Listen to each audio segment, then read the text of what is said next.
Assalamualaikum warahmatullahi wabarakatuh. Halo semuanya, saya Abil Milani dengan NPM 2413041076 dari Program Studi Pendidikan Bahasa dan Sastra Indonesia, Fakultas Keguruan dan Ilmu Pendidikan, jurusan Bahasa dan Seni, Universitas Lampung. Baik teman-teman, di sini saya akan menjelaskan mengenai afiks asli bahasa Indonesia dan afiks serapan dari bahasa asing, serta sedikit memberikan contoh dari kesalahan penggunaan afiks. Nah, sebelum masuk ke pembahasan afiks asli dan afiks serapan, ada baiknya saya memberitahu terlebih dahulu pengertian dari afiks dan afiksasi. Untuk mengetahui kedua pengertian tersebut, saya memiliki Kamus Linguistik edisi keempat dari Harimurti Krida Laksana. Jadi, tertera di buku ini, afiks merupakan bentuk terikat yang bila ditambahkan pada bentuk lain akan mengubah makna gramatikalnya. Konsep ini mencakup prefiks, sufiks, infiks, simulfiks, konfiks, dan suprafiks. Sedangkan afiksasi merupakan proses atau hasil penambahan afiks pada akar, dasar, atau alas. Jadi bisa disimpulkan bahwa afiks merupakan bentuk terikatnya atau imbuhannya. Sedangkan afiksasi merupakan proses atau hasil penambahan afiks pada kata dasar. Baik, kita masuk ke pembahasan afiks asli ya teman-teman. Jadi afiks asli itu merupakan afiks yang memang asli berasal dari bahasa Indonesia dan tidak melalui proses serapan bahasa. Menurut Cair tahun 2011, imbuhan yang ada dalam bahasa Indonesia itu mencakup prefiks, sufiks, konfiks, dan infiks. Jadi saya akan mulai penjelasannya mulai dari prefiks terlebih dahulu ya teman-teman. Nah, jadi prefiks itu merupakan imbuhan yang terletak di awal kata. Imbuhannya itu seperti imbuhan ber, per, pe, ter, se, ke, dan di. Nah, contohnya, misalnya kita memiliki kata dasar jalan ya. Kata dasar jalan, jika diberi prefiks ber, maka akan menjadi kata berjalan. Lalu misalnya kita mempunyai kata dasar pukul. Ketika diberi prefiks di, maka akan menjadi kata dipukul. Begitu juga dengan kata dasar cantik. Jika kita beri imbuhan ter, maka akan menjadi kata tercantik, seperti itu. Selanjutnya ada sufiks. Sufiks itu merupakan imbuhan yang terletak di belakang atau akhir kata, seperti imbuhannya, imbuhan kan, dan juga imbuhan i. Nah, contohnya itu seperti pada kata dasar besar. Jika kita beri imbuhannya, maka akan menjadi kata besarnya. Dan pada kata dasar noda, jika diberi imbuhan i, maka akan menjadi kata nodai. Lalu yang terakhir pada kata dasar pulang, jika diberi imbuhan kan, maka akan menjadi kata pulangkan. Lalu ada infiks. Infiks itu merupakan imbuhan yang disisipkan di tengah-tengah kata. Imbuhannya itu seperti imbuhan imbuhan el, dan juga imbuhan em. Nah, kita ambil contoh dari kata dasar gigi. Jika diberikan imbuhan di dalamnya, maka akan menjadi kata gerigi.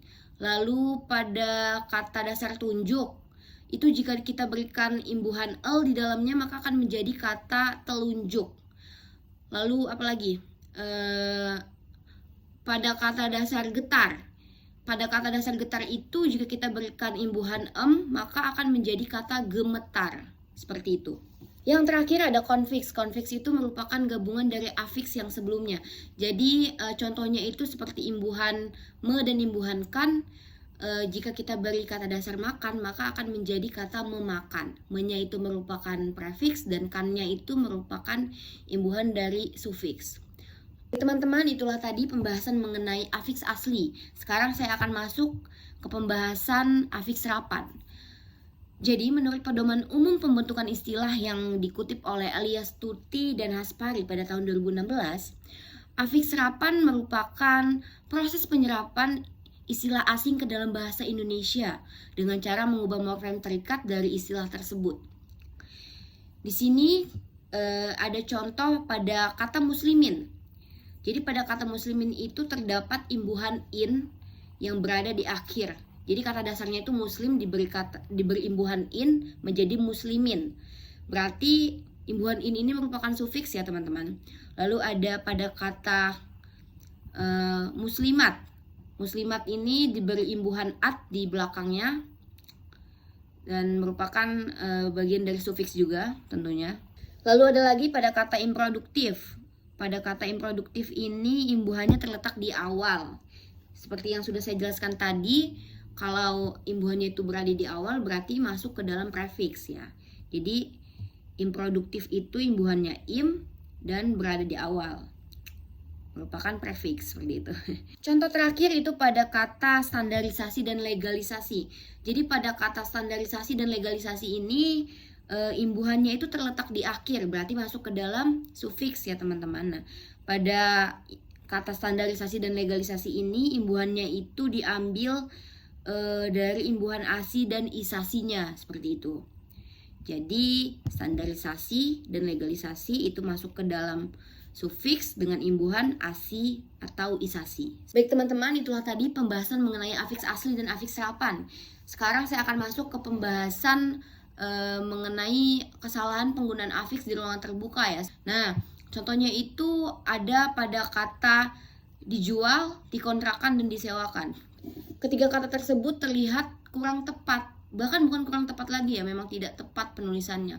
Seharusnya penulisan pada ketiga kata tersebut itu tidak dispasi atau tidak dipisah. Kata dikontrakan, dijual, dan disewakan itu seharusnya digabung, tidak dipisah.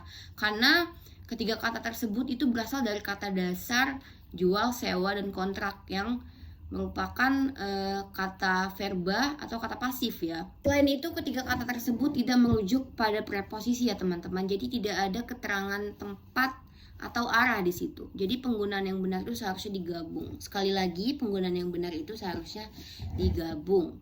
Karena penggunaan tersebut harusnya masuk ke dalam afiks ya. Afiks pada bagian prefix gitu ya.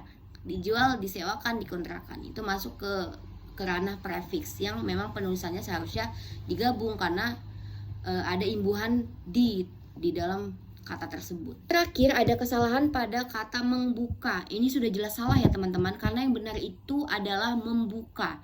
Nah, pada kata membuka ini memiliki kata dasar buka. Kata dasar buka ini berawal dari huruf B. Nah, huruf B itu jika bertemu dengan imbuhan me, maka imbuhan me tersebut akan berubah menjadi mem, ya. Jadi gunanya itu sebenarnya untuk mempermudah pelafalan atau pengucapan dalam berbahasa seperti itu. Jadi yang benar itu sekali lagi membuka, bukan membuka. Seperti itu teman-teman. Sekian mungkin